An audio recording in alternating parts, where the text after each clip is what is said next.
Quem faz a oração, então? Eu faço, João. Beleza, Cida, maravilha. Vamos entrar em sintonia com o Mestre Maior, para que possamos, nesta tarde, com esses estudos, esclarecer um pouquinho mais a nossa existência, para que quando tivermos que pôr em prática, sabemos como fazê-lo. A cada dia somos testados para pôr em prática, por isso temos que ter conhecimento, autoconhecimento e a caridade. Estamos lutando para isso nessa existência, com essa abertura tão linda que nos foi dado. Só temos a agradecer ao João, a esses companheiros de luta que estão sempre juntos, para que possamos um ensinar ao outro, para que quando formos às provas, estejamos prontos. O dia da sabatina, que um dia vai chegar. Agradeço a todos e à espiritualidade maior. Que assim seja.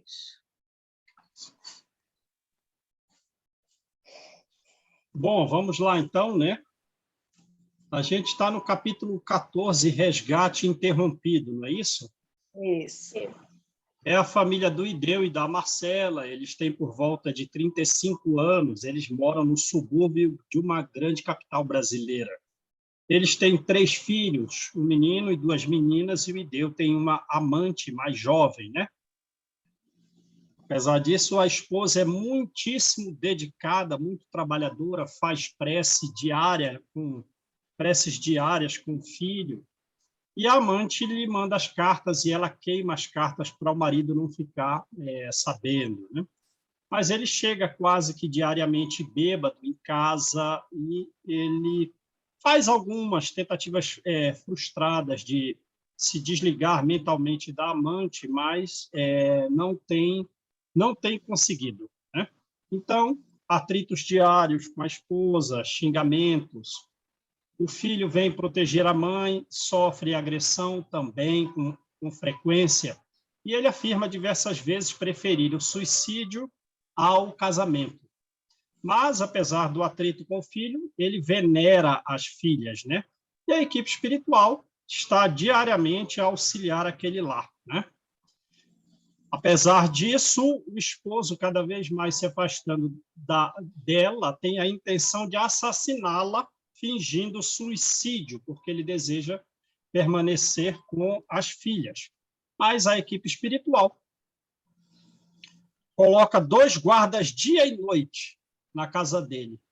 Apesar disso, ele segue com o plano, naturalmente, é sempre captado pela espiritualidade superior, os seus pensamentos, e assim ele sabe a respeito de quais são as nossas intenções futuras, né? E quando chega no dia, então, em que ele pretende assassinar a esposa, um dos vigilantes vem, informa a Silas que a primeira medida é o afastamento dos bêbados e dos espíritos homicidas, né? Mas ele já está com a arma na mão, tem um olhar medroso observando as paredes, com alguma percepção, na verdade, da equipe espiritual. Ele pretende trancar os filhos no quarto para que não haja testemunha. Mas Silas faz o quê? Com a filha dormindo, atrás em espírito, para observar os pensamentos do pai. Então, ela tem um tremendo choque e acorda gritando, né? Um enorme alarido, pai, não mate, pai, não mate. E a mãe, assim, acordou. E vendo o pai com as filhas, presume o que ele realmente dizia nos diversos atritos, que ele preferia o suicídio ao casamento. Então, ela supõe que ele estava ali a se despedir das meninas, porque iria se suicidar. E ela pede, então, muito emotiva, que ele não se mate, né? Porque ela também não quer carregar o remorso de ter dado alguma colaboração nesse empreendimento e propõe, então, que ele se separe, né? E que ela cuidará dos filhos, ela vai trabalhar. E ele se põe numa posição de vítima, aceitando a proposta dela, né? ela guarda com a influência de Silas o revólver, põe as crianças para dormir e vai fazer uma prece, foi onde a gente parou. E o esposo permanece naquele silêncio torturante, né? Beleza? Foi o resumo do que nós vimos, certo? Então, vamos lá. Qual é a prece dela? Curtinha, ela diz, ó meu Deus, compadece-te de mim, pobre mulher desventurada. E faz uma pergunta. Que fazer sozinha na luta com 3 crianças necessitadas? Todavia, antes que a dor pungente se lhe metamorfoseasse em desânimo destruidor, então vejam o auxílio dos espíritos, né? A dor que ela estava sentindo, grave, poderia se transformar num desânimo muito significativo. Então, antes que ocorresse isso, Silas aplicou-lhe passes balsamizantes, hipnotizando-a. Quer dizer, colocou ela para dormir. Vai conversar com ela no plano espiritual. Com o que a flagelada senhora, em desdobramento, se colocou inquieta diante de nós. Se a pessoa se desdobra, ela não mostra um nível evolutivo muito elevado. A gente já comentou disso várias vezes, né? O perispírito ainda não está muito sublimado. Talvez esse sofrimento, porque o sofrimento, como nós sabemos, nos eleva, não tenha começado há tanto tempo. E também pelo estado dela, né? De dor pungente, ela se desdobrou e se colocou inquieta diante da equipe espiritual. Tomando-nos a conta de mensageiros do céu, na cristalização dos hábitos em que comumente mergulham as almas encarnadas, ajoelhou-se e rogou amparo. Quer dizer, já se nota disso que ela não é espírita, certo? Já se nota aí que ela não é espírita, ou ela é católica, ou ela é protestante, acreditando que a equipe espiritual sejam mensageiros muitíssimo elevados, são hábitos cristalizados, né? E ela, então, nessa crença, ajoelhou-se e rogou amparo. Silas, porém, soergueu-a bondoso e explicou. Marcela, somos apenas teus irmãos.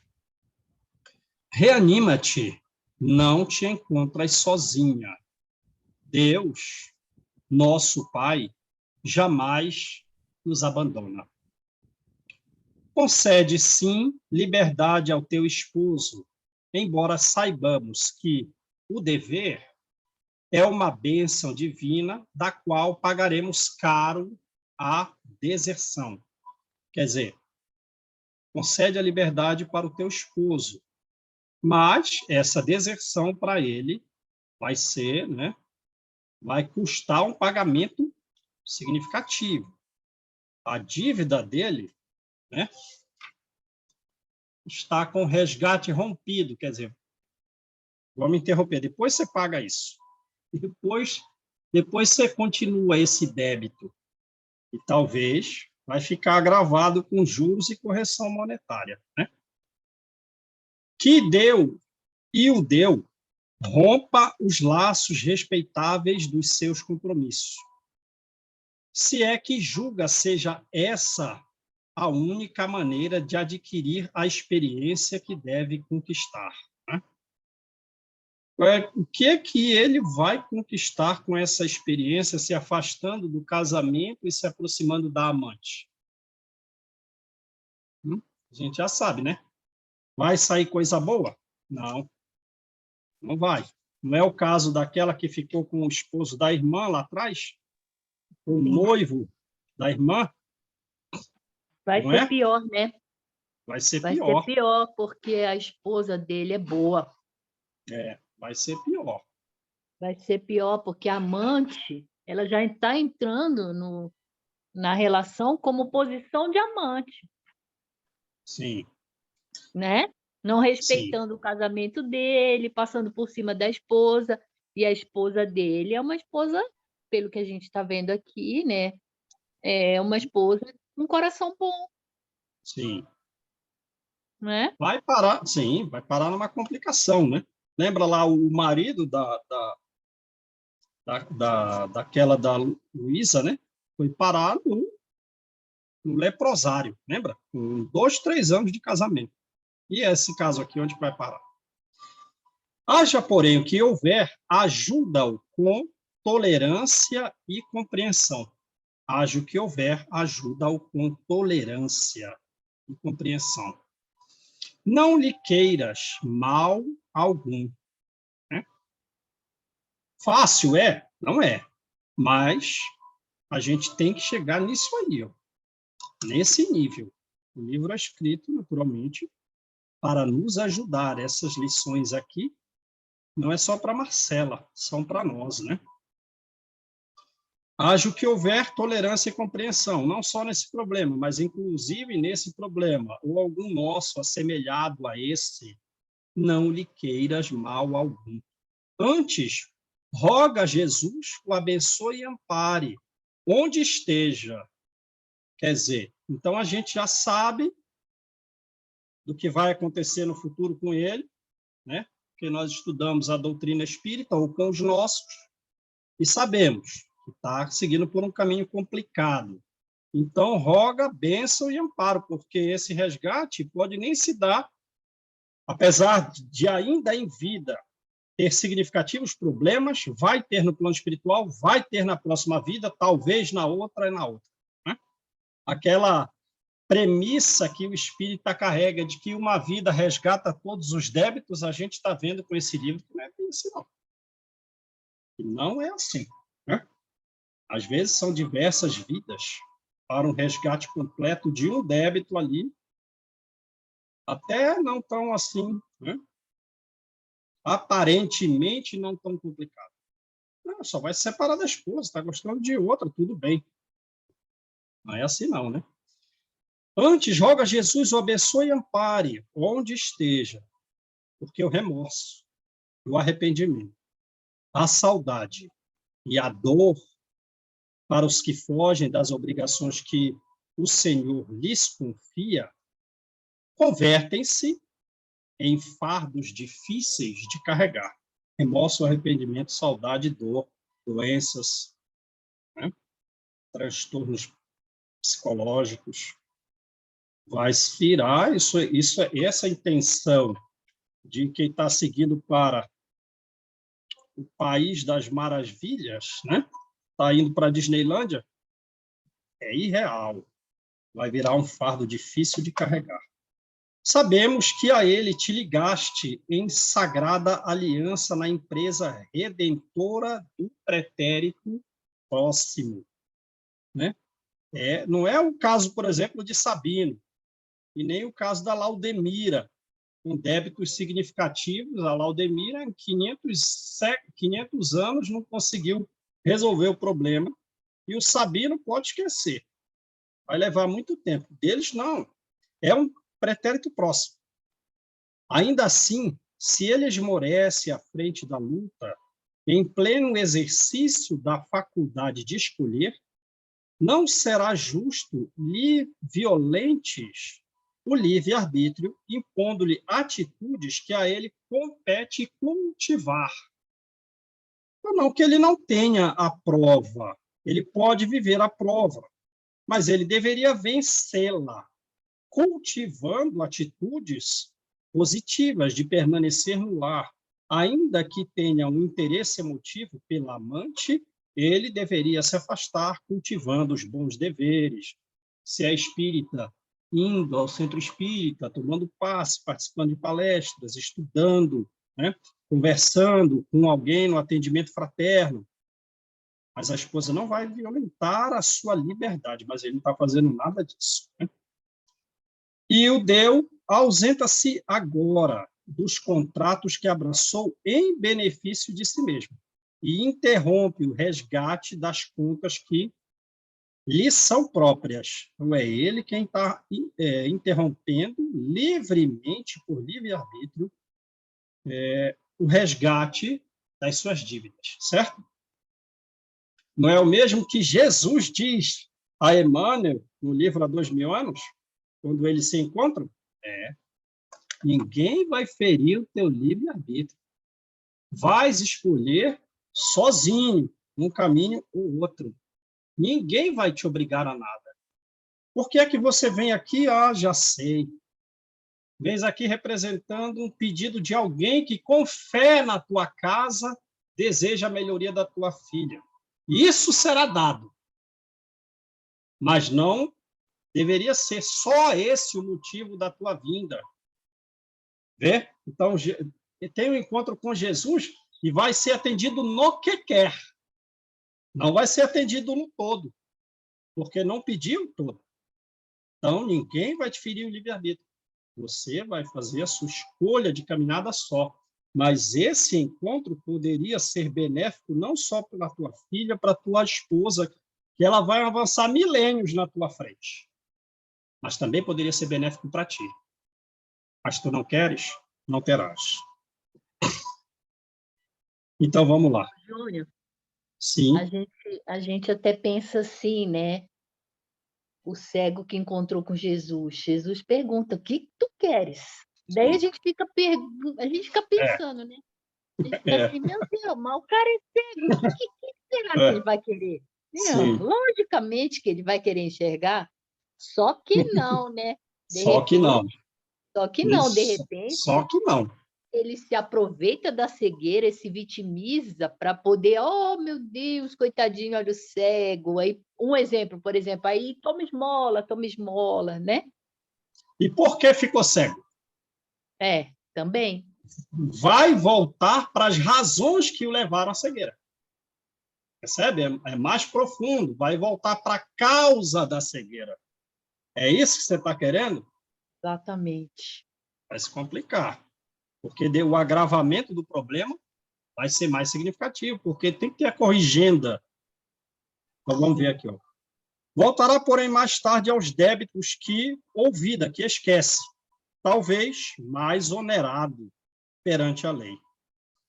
Não te lamentes com tudo e segue adiante. Fácil é uma mulher lá na década de 50 perdendo o esposo para uma amante com 3 filhos, sem trabalhar, sendo ela moradora de subúrbio, já em dificuldade, trabalhando no lar e lavando roupa para fora quando dá.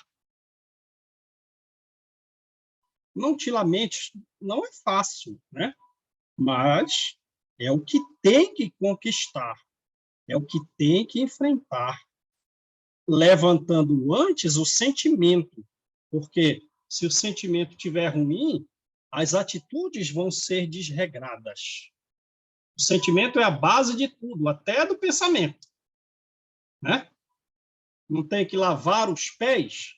Porque se a base sentimental está lavada, a pessoa caminha bem. Se não está lavada, caminha mal, pensamento ruim, atitudes ruins, porque o sentimento não está bom. Então, todo sacrifício edificante no mundo expressa enriquecimento de nossas almas na vida eterna. Quer dizer, a situação para ela ficou mais grave, mas dessa dificuldade, né, ela pode tirar um enriquecimento para o plano espiritual.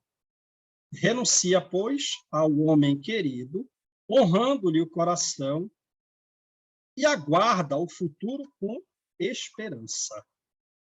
Então, já serve de lição também para a gente, né? Quando a coisa complicar, busca auxílio em todo lugar, luta contra si mesmo, não cai. Se a coisa complicou, significa também que o futuro pode ser melhor, caso a gente se mantenha firme sentimentalmente na luta. E por que Marcela chorasse, receando por vir, em face das contingências materiais, Silas afagou-lhe a cabeça, asseverando prestimoso, asseverando útil. Para mãos dignas, jamais faltará trabalho digno. Contemos com a proteção do Senhor e marchemos com desassombro. Enxuga o pranto e ergue-te em espírito, a fonte do sumo bem, né? E ergue-te em espírito a Deus. Nesse ínterim, parentes desencarnados da jovem senhora assomaram, apareceram carinhosamente ao recinto, estendendo-lhe as mãos, né? Então, vejam aí, nós temos muitas pessoas de diversos graus evolutivos a nos auxiliar.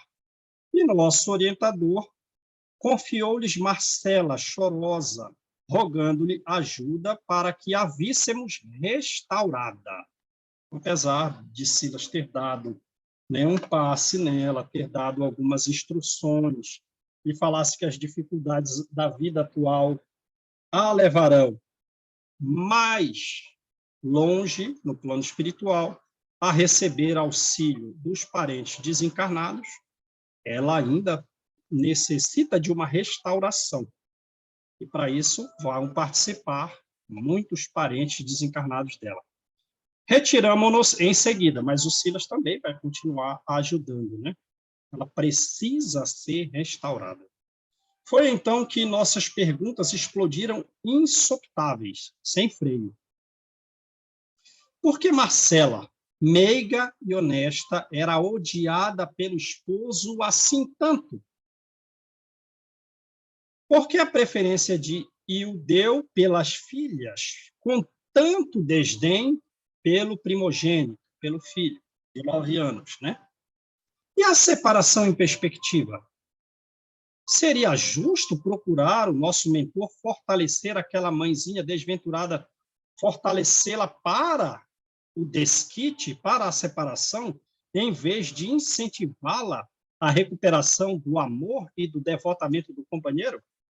Olha, eles estão vindo da instrução dada no livro Nos Domínios da Mediunidade, em que Aulus, num caso assemelhado, ele vai sugerir à esposa que não se separe, que, pelo contrário, assuma uma postura de muito dever, observando o esposo como se fosse um aluno ou como se fosse um filho, mas que ela, assumindo essa posição, possa trazê-lo de volta para o casamento e se afastando do adultério. Não é isso? No livro Nos Domínios da Mediunidade, foi isso que aconteceu. E ele diz, mas por que aqui é diferente? Por que você não faz o que Aulus fez lá atrás? Né? Incentivando a esposa a assumir um papel de forma a trazer o esposo de volta. Por que você não faz a mesma coisa? Ô, Júnior, Sim. será que aqui nesse caso é porque com esse risco aí de vida, o prejuízo ia ser muito maior, Sim. tanto para o esposo quanto para as crianças que estão vinculadas a essa mãe aí? Sim, esse é o motivo. É isso aí. Então, vamos lá. O assistente sorriu com manifesto desencanto e obtemperou. Então, como que ele diz assim? Ele não tá feliz com essa decisão da equipe espiritual. Não está. O desencanto dele é manifesto. Há nas anotações do apóstolo Mateus, nota do autor espiritual, Mateus, capítulo 19, versículos 7 e 8. Certa passagem na qual afirma Jesus que o divórcio é permitido na terra a nós outros pela dureza dos nossos corações. Então, o que acontece? Lá no livro Nos Domínios da Mediunidade, o esposo que estava no adultério, né, ele não deveria ter o coração tão duro. Mas esse aqui, o Ildeu, pelo amor de Deus, está com o coração muito duro. Aqui a medida deve ser facultada, a medida deve ser oferecida, a medida deve ser concedida. Qual medida? O divórcio. A maneira de medicação violenta em casos desesperadores de desarmonia orgânica. Ora, como Silas é da área médica, ele faz analogia com o caso em que a desarmonia orgânica é desesperadora e tem que dar um medicamento violento. E o divórcio é, então, um medicamento violento, porque a gente lê as páginas, mas a gente não consegue mergulhar nos sentimentos da Marcela, né? Sentimento representado aqui, uma palavra ou outra, chorava, né? Teve a cabeça afagada, preocupada com as contingências materiais, mas a emoção profunda a gente não sabe. Mas ela estava quase a chegar num desânimo destruidor. Percebe a coisa? Um desânimo destruidor. Aí a gente tem que ter uma ideia de quais eram os sentimentos dela, senão a gente não capta. Então, era um remédio violento o divórcio. Na febre alta ou no tumor maligno, por exemplo, a intervenção exige métodos drásticos, a fim de que a crise de sofrimento não culmine com a loucura ou com a morte extemporânea, né? É um tumor maligno, a febre está muito alta, vai virar uma loucura, vai trazer uma morte extemporânea. Remédio drástico.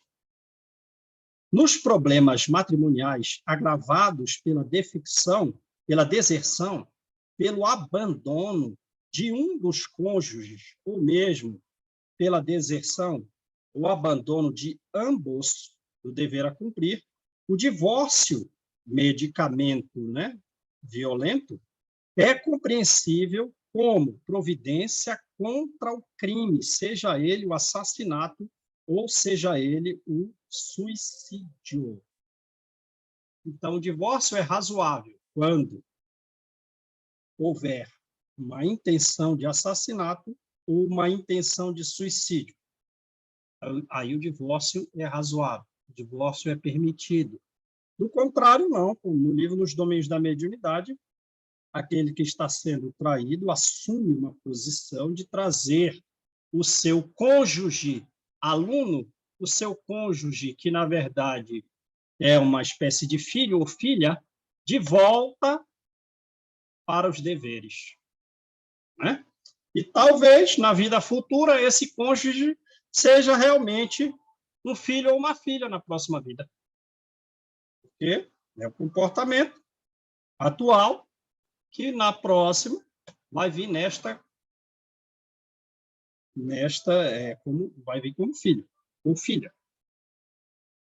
Entretanto, assim como o choque operatório para o tumor e a quinina, né, um antipirético, antimalárico, a quinina, para certas febres, são os recursos de emergência, sem capacidade de liquidar as causas profundas da enfermidade, quer dizer, então ele está falando aqui, o divórcio vai agir só nos efeitos.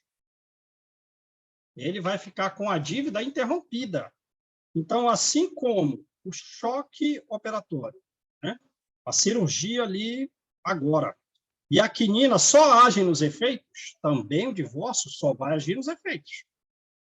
Não tem capacidade de liquidar as causas profundas da enfermidade, as quais prosseguem reclamando tratamento longo e laborioso. Então, deu divórcio, deu. Resolveu as causas profundas, não resolveu. Vai ter que continuar o tratamento longo e laborioso. O divórcio também não soluciona o problema da redenção. Por quê? Ninguém se reúne no casamento humano ou nos empreendimentos de elevação espiritual no mundo sem o vínculo do passado. Opa, então ele agora ampliou a coisa. Empreendimentos de elevação espiritual no mundo. Não é isso? É a nossa equipe aí de trabalho. Ninguém se reúne no casamento ou no empreendimento de elevação espiritual. Não somos nós aí? Também? É. Quem se afastou, quem ficou, quem continua.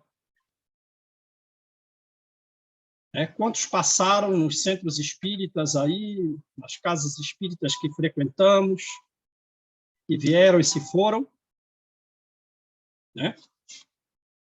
Ninguém se reúne no casamento ou nos empreendimentos de elevação espiritual no mundo sem o vínculo do passado.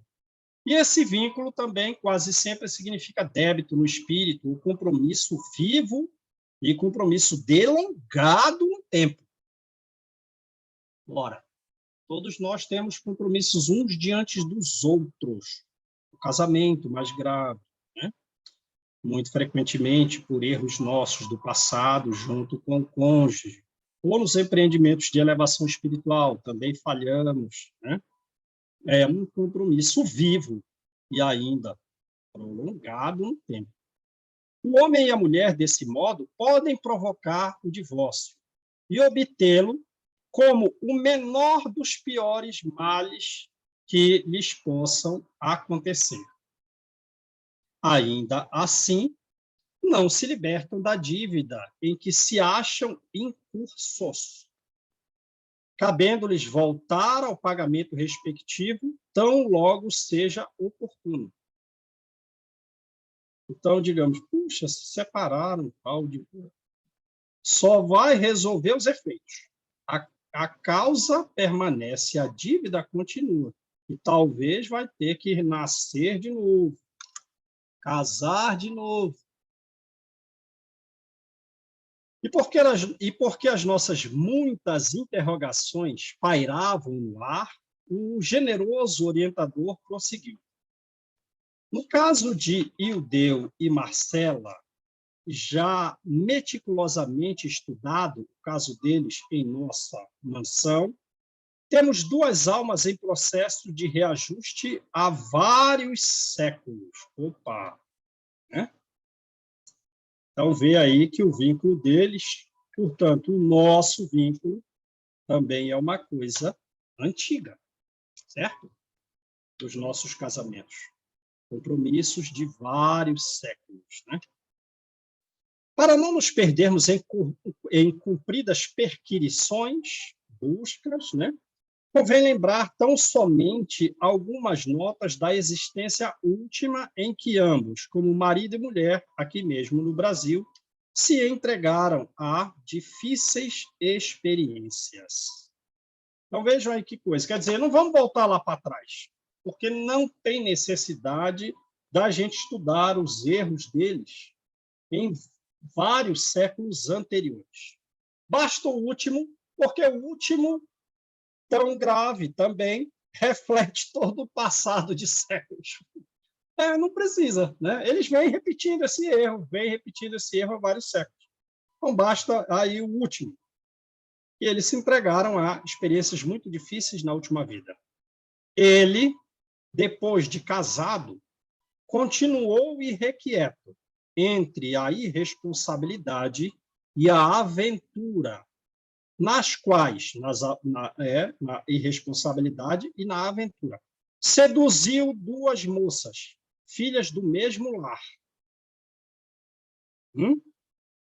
Olha o que ele fez. Ele era casado, né, provavelmente com a Marcela, na última vida, e ainda seduziu duas moças, né, que eram irmãs.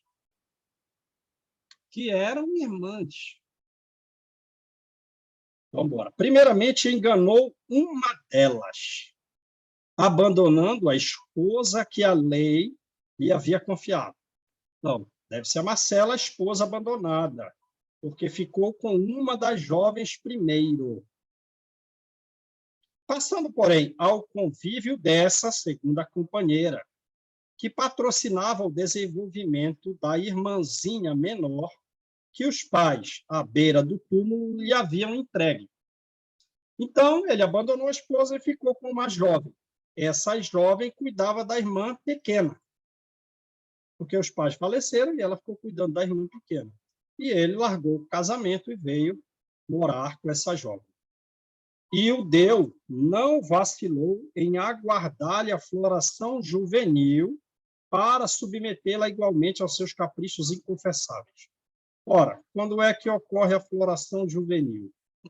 Então, essa, digamos assim, a terceira, era ainda uma criança, que ele esperou que ela se tornasse adolescente para submetê-la aos seus caprichos inconfessáveis, ficando, então, ali, né, o verbo ficar dos jovens atuais, com as duas irmãs, sendo uma ali, quantos anos?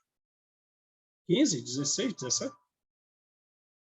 Entrando em franca decadência moral, E ele piorando, piorando, piorando.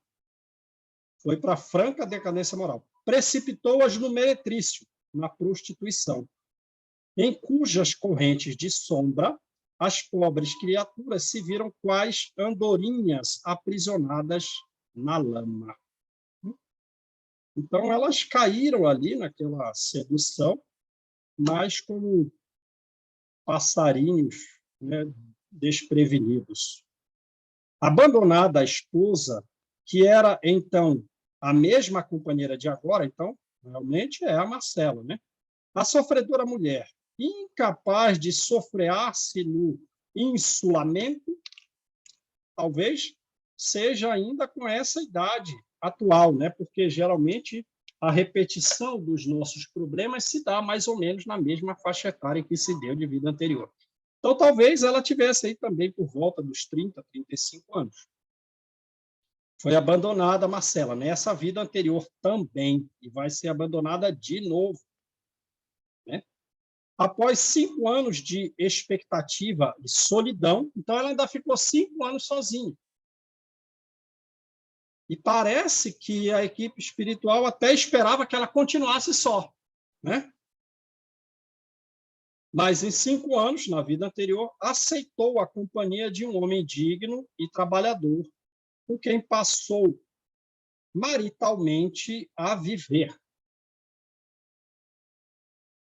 Os dias correram sobre os dias, e quando Ideu, ainda relativamente moço, né? Quantos anos aí depois? Atingiu lá uns 45, 50 anos, ainda relativamente moço, mas integralmente vencido pela intemperança e pelo deboche, quer dizer, pela devassidão, pela libertinagem. Quer dizer, como que ele vem? Vem doente. Está doente. Vencido pela libertinagem, pela devassidão, vem doente. Regressou, doente aí, à cidade em que se havia consociado, buscando o aconchego da esposa. Quer dizer, fez tudo que não devia e agora voltou para se aconchegar à esposa e tinha mudado até de cidade, né? Cuja fidelidade carinhosa ele mesmo destruíra. Mas ele chegou para quê?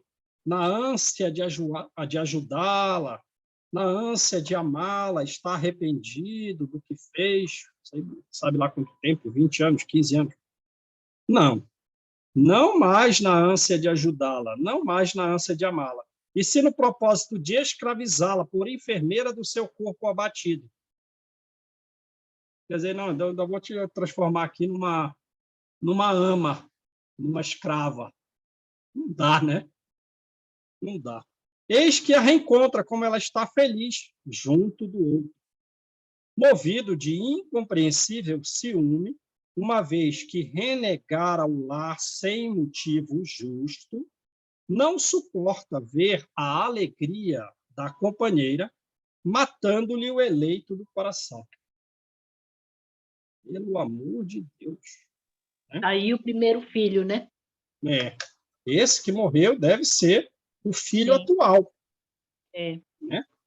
Ô, Júnior, tem uma coisa aqui que ficou nesse parágrafo que eu acho que é super interessante.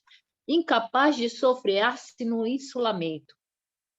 Então, os espíritos estavam esperando que ela, abandonada, ficasse sozinha, né?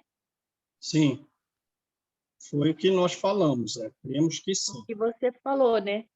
E sim. aí, isso aí era para, tipo, elevar mais ainda o seu... Sim. Ia elevá-la mais ainda. Sim. Que aí entraria como um novo objetivo aí na... Sim, poderia ser que essa estrutura toda futura para ela não participasse mais disso aqui. Ela não fosse novamente a esposa dele. Talvez. Sim, né? Entendi. Sim, talvez acontecesse isso. Sim. Então, vamos lá. Mas ela não conseguiu, ficou com ele. Aí volta e mata o segundo marido, que era uma pessoa digna, uma pessoa trabalhadora, e que deixou a esposa feliz. Deixava a esposa feliz. E ele tomou de ciúme e matou o eleito do coração. Pelo amor de Deus, hein? Qual é o nível desse Ildeu? Há breve tempo, todo o grupo que Ildeu infelicitou se reúne, inclusive, ele próprio, na esfera espiritual, onde a justiça da lei só pesa, quer dizer, pesa com a mão, os detalhes, os méritos e deméritos, detalhadamente, de cada um, né? O céu e o inferno não diz que um dos itens lá que tudo é pesado. Cada coisinha, cada coisona, tudo pesado. E com o amparo dos abnegados benfeitores, regressam as personagens do drama doloroso ao resgate na reencarnação, com Ildeu à frente das responsabilidades por ter maiores culpas. Né? Tá. Marcela concorda em auxiliá-lo. Primeiro, ela foi convidada.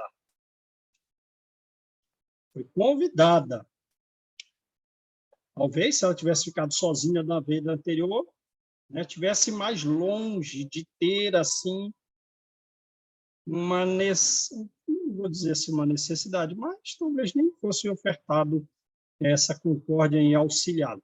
E retoma o posto antigo, ajudando-o na condição de esposa fiel. Roberto é o companheiro assassinado, o filho de 9 anos, o primogênito.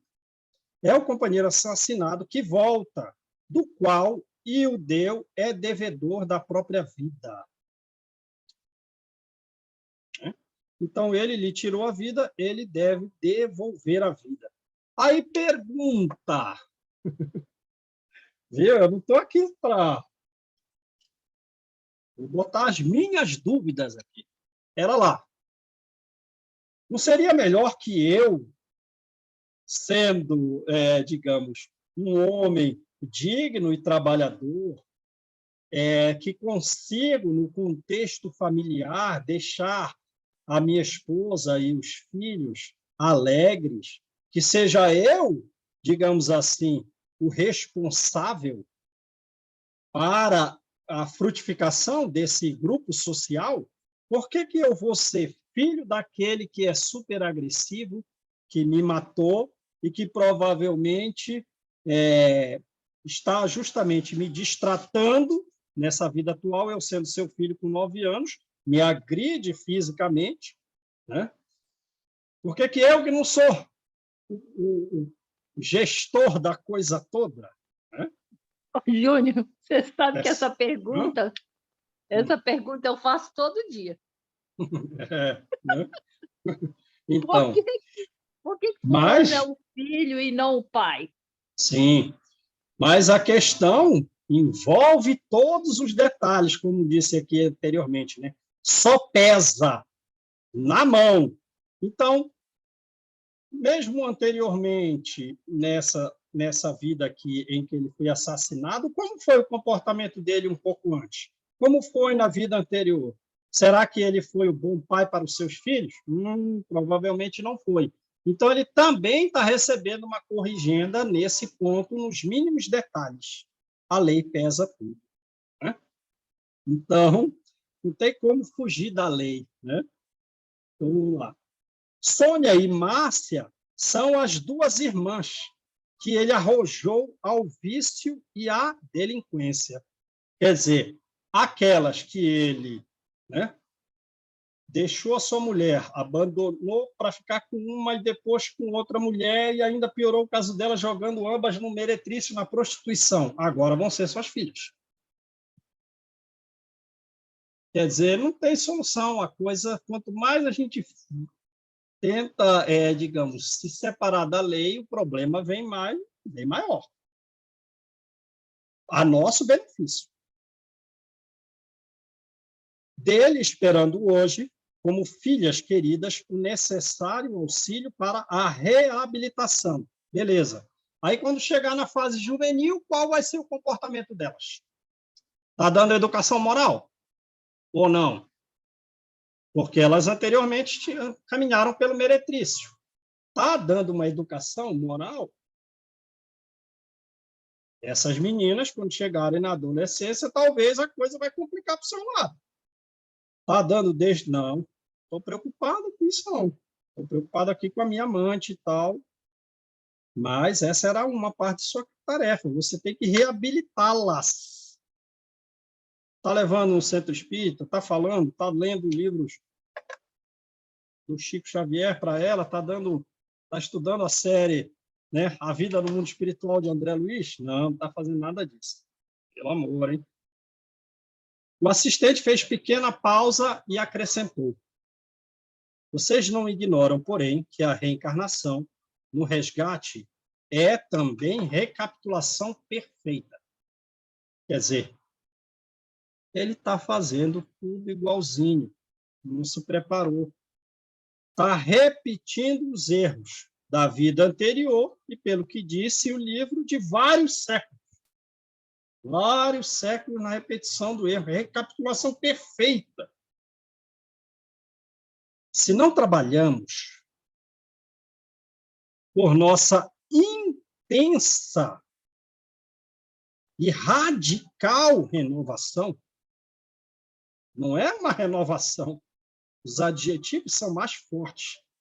Se não trabalhamos por uma renovação intensa, então, né, não vamos aqui diminuir o peso dessas palavras. Uma renovação intensa e radical para o bem, por meio de um estudo edificante que nos educa ao cérebro e que nos educa, né, ao amor ao próximo, para aperfeiçoar os nossos sentimentos. Se não há esta busca de uma intensa renovação, radical renovação, por uma educação que retifique não só os pensamentos, mas os nossos sentimentos com relação aos outros, somos tentados hoje pelas nossas fraquezas, como éramos tentados ainda ontem. Esse ontem inclui longos séculos. Porque nada fizemos, né, pelas suprimir. Né? Suprimir o quê? Essas tentações, essas fraquezas. Passando habitualmente a reincidir nas mesmas faltas. As mesmas faltas. Pelo amor, hein? E a tarefa ingrata de Jesus. Segundo observam, e o deu displicente, e ainda, olha, você veio da mansão, a mansão vem aqui buzinar na tua orelha, você está surdo aos nossos avisos, surdo aos avisos da vida. Ele é o mesmo homem do passado, buscando a felicidade fora do templo doméstico, desprezando a esposa, querendo estremecidamente as filhas, nas quais revê as companheiras do pretérito. Não é lá o complexo de Eletra, né? Para as mulheres? Não é? É. E nada fez por perder a instintiva aversão pelo filhinho. Quer dizer, meu Deus, eu percebo em mim que eu não gosto tanto do meu próprio filho. Por que razão? Está na vida anterior. Mas essa aversão é algo que te deve, então, levar a uma reeducação para que você passe, no mínimo, a respeitá-lo, a auxiliá-lo, a ter por ele um dever significativo como pai. Não. Eu não vou fazer nada. Não se espantou com o seu próprio sentimento ruim? Sim. Ô, Júnior, eu tenho um questionamento aqui que me deixa assim, né? Porque, ó, foi formada a nova família, certo? Certo. o filho que talvez podia ser o pai e o pai e o filho não foi feito, né? Porque a gente está vendo que parece que o filho tinha um comportamento moral muito melhor, certo? Muito, muito a gente não pode Tá, dizer. não, mas melhor, tudo bem. Mas eu fico pensando aqui, tá, fez a família de novo, chamou o Ideu, chamou Marcela, vamos lá colocar esses três aí. Eu fico pensando aqui, o Ideu foi de alguma forma preparado para isso? Porque Claro, o que a gente está claro. vendo aqui parece que as filhas talvez possam voltar para o meretrício, né? Ele não se porta aí como um pai, como é que eu vou falar? Com um pai amoroso em relação ao filho que ele próprio matou.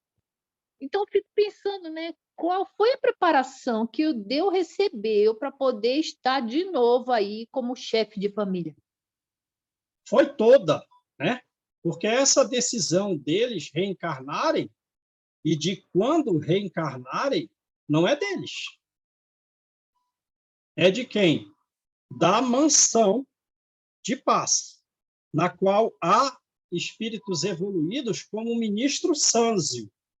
Então, ele tem toda a preparação no plano espiritual e ainda não está desacompanhado. Porque antes de cair no adultério, ele, digamos assim, recebe, e mesmo depois que caiu no adultério, recebe o auxílio dos amigos espirituais, tanto no sono quanto acordado. Não faça isso. As tentativas infrutíferas que ele tem de se separar mentalmente da amante, você acha que vem da onde? Que ele tira dele? Não. É influência espiritual para levá-lo ao bom caminho. Mas ele próprio insiste livremente na manutenção dos equívocos. Vê quando ele intentava o plano de assassinar a esposa, o que a equipe espiritual fez? Retirou todos os homicidas, retirou todos os bêbados. Estavam eles ali presentes, e ainda assim ele mantém a vontade de seguir com o plano adiante? Então, não é bem assim. E também pode ser que as filhas não caiam no meretrício, né? Talvez seja mais difícil, pela posição aí agora da própria mãe que elas têm. Na vida anterior, elas não tinham mães. E se o próprio filho foi morto na vida anterior, o que foi que ele fez antes? Então, a gente tem que alargar as perguntas e mais detalhes para a obtenção das respostas, tanto com relação ao passado, quanto no presente, quanto no futuro. Né? Mas o livre-arbítrio é total. Ô, Pela João, mãe, sim. eu acho assim também, será que todos nós, né, somos, de certa forma, orientados, preparados, sei lá, na reencarnação, e nos envolvemos com um monte de projetos, de coisas que a gente precisa fazer, né?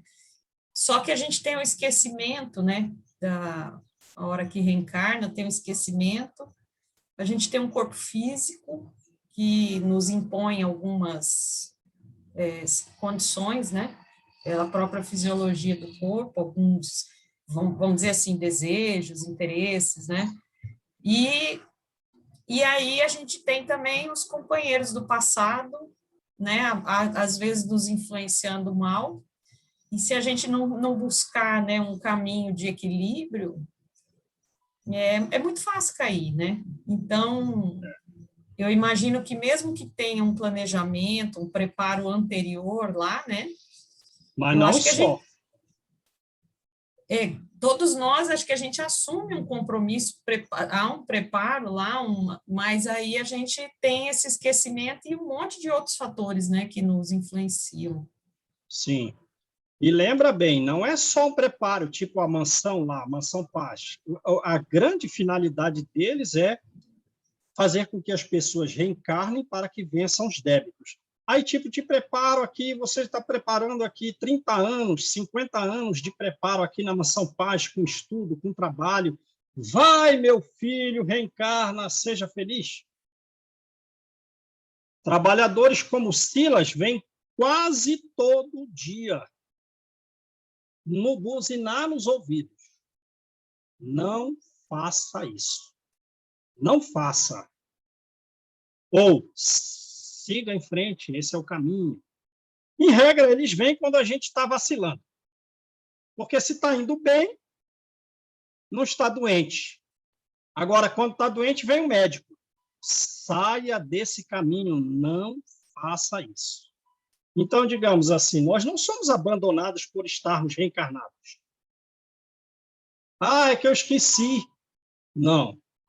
Não, porque eu mandei todo dia, quando você estava na iminência da queda, quando você estava na metade da ladeira, quando você desceu mais um pouco, desceu ainda mais um pouquinho, por uns 15 anos do teu processo de queda, quase que diariamente nós te falamos na orelha, volta para trás e sobe o monte. Mas você foi surdo porque você quis. Óbvio, se já não está sendo útil os avisos, o teu processo de evolução será com aqueles em que tu voluntariamente te vinculaste, no processo obsessivo. Depois isso vai te levar à dor, vai te levar ao arrependimento. Como diz o céu e o inferno, vai te levar ao processo de expiação e depois de reparação. Aí vai ser útil novamente que nós nos comuniquemos contigo. Mas antes da tua queda, durante a queda e por longo prazo, a gente disse, não vá, volte atrás, suba o monte. Em vez de descer a ladeira, suba. Você não quis ouvir.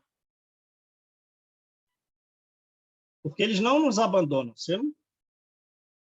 Eles vêm assim, direto. Quando a gente está quase na iminência de cair, na queda, levanta, vai, tudo bem, não erra de novo, vai em frente. A gente não pode dizer que não teve aviso, que a gente teve muito aviso, tanto em sonho quanto estando acordado. Beleza, gente? Nisso que você está falando, a proteção, nossa, deve ser muito grande mesmo, né? Porque senão, imagina, a gente caía muito mais, eu acho, também, né? Então, mas não tira o livre-arbítrio. Né? E, às vezes, os conselhos não são muito diretos. O conselho é velado para ver se a gente sabe aproveitar aquilo. Né? Beleza? Onde que parou aí, gente? Que até eu não fiquei sabendo onde que a gente parou. Ah, é aqui, né? Vamos começar esse mas, né? É. Tá. Então, vamos começar esse mas. Tchau, João. Tchau, meninas. Obrigada. Tchau, Ana. Vai com Deus. Tudo de bom. Igualmente. Tchau. Então, vamos agora no livro Céu e Inferno. Gente, a gente só vai realmente cair e não cumprir o que nós devemos realizar por culpa quase que exclusivamente nossa.